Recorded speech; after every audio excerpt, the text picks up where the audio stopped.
parce que vous partez pour quelque chose de très important, je pense. Et puis il y a Music Box. Music Box, c'est un film naturellement sur les criminels de guerre qui ont été accueillis en Amérique. J'ai découvert dans un livre un jour de M. Alan Ryan, qui était travaillait au State Department. Il a fixé qu'il y a eu 20 000 criminels de guerre ont pu se réfugier en Amérique après la guerre.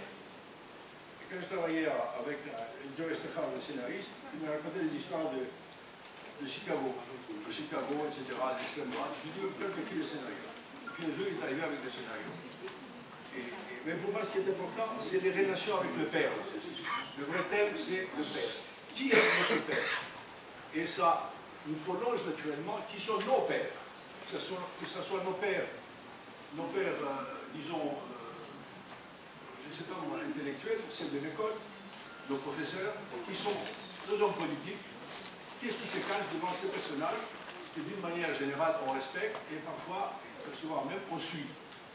Voilà, c'était ça le sujet. Et la personnage principale, qui est Jessica Lange, se trouve devant ce dilemme. Qui est son père? Et quand elle découvre qui est son père, elle prend une décision, je ne sais pas vous êtes trouvé, tous ceux qui n'ont pas vu le film, vous êtes sûrement nombreux, et vous le verrez. Voilà, voilà les sujets de ce film. Évidemment, les aides, c'était une sorte d'attaque contre les colonels. Je me souviens, mon frère m'avait donné un livre de Vassilikos, quelques jours avant, en Grèce, avant le coup. Je le lisais quand le coup a eu lieu. Et immédiatement, comme tous les Grecs, ici, il y avait des actions très importantes contre les colonels. Moi, je me suis dit, qu'est-ce que je vais faire?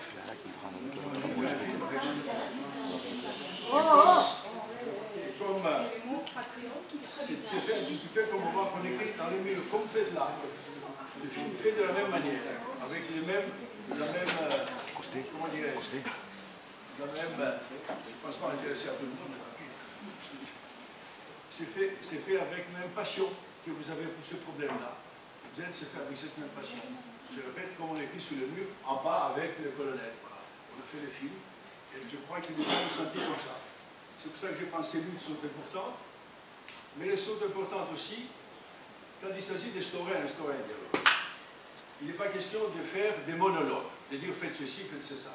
Je ne suis pas non plus d'accord, même si à un moment donné, et vous le verrez dans le film, je traite de la manière très comico-tragique les colonels, je pense qu'on peut jouer avec ça. Mais je suis beaucoup plus pour le dialogue, de plus en plus.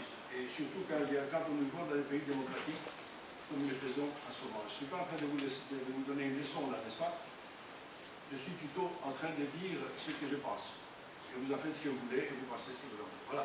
Merci. Et je pense que si j'ai le temps, demain, si vous prenez rendez-vous avec Pangalos, vous verrez ce que je fais demain, je viendrai voir ici. Pas pour intervenir, pour écouter.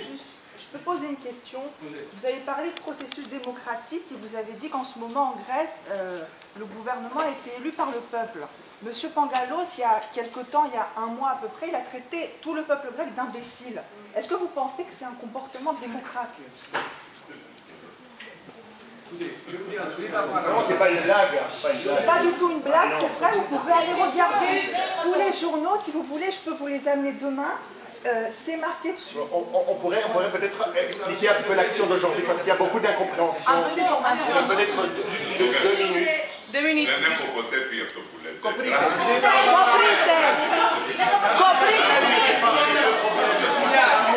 Grazie che si prende una patata di μαζί. Ένα μπορεί να πει. Παιδιά, μιλάτε κανάλια. Εμείς δεν έχουμε κανάλια να μιλήσουμε. Να κάνουμε μια ενημέρωση. Τα πάγαμε μαζί, πάγανε. Μαζί τα πάγαμε.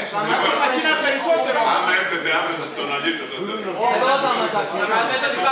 Τότε να ήρθα και τον Γαβρά. Εγώ το σέβομαι. Το Γαβρά σέβομαι και τους Τότε κάτε κάτω. Δεν σεβόμαστε εσένα. Votre sens du l'esprit est très limité, monsieur Pangalos. Vous n'allez pas nous donner des leçons de tolérance. Alors, madame. Merci, madame. Merci.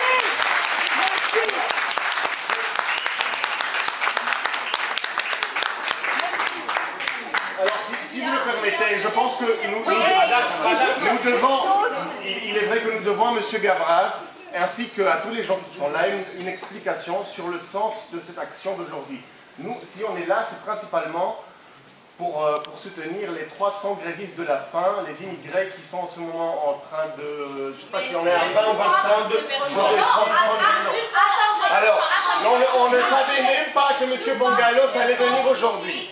C'est une grande chance que le vice-président du gouvernement grec soit là aujourd'hui parce qu'il représente, en fait, il représente un état très poussé jusqu'à l'incarner l'état de la décomposition morale de la politique grecque actuelle. Et c'est pour ça que nous sommes là aussi, parce on va parler de l'immigration, mais on va parler aussi de la crise. Parce que c'est ce qui se passe en Grèce. En Grèce, il y a un état d'urgence permanent depuis 2 ans, dont tout le monde souffre. Et je sais que M. Gavras fait partie de ceux qui ne pensent pas que le cinéma ou l'art est quelque chose de distinct à la politique. Ces choses-là sont liées. Et voilà, c'est une occasion d'en parler. Si vous parlez des colonels, je ne pense pas qu'on va rester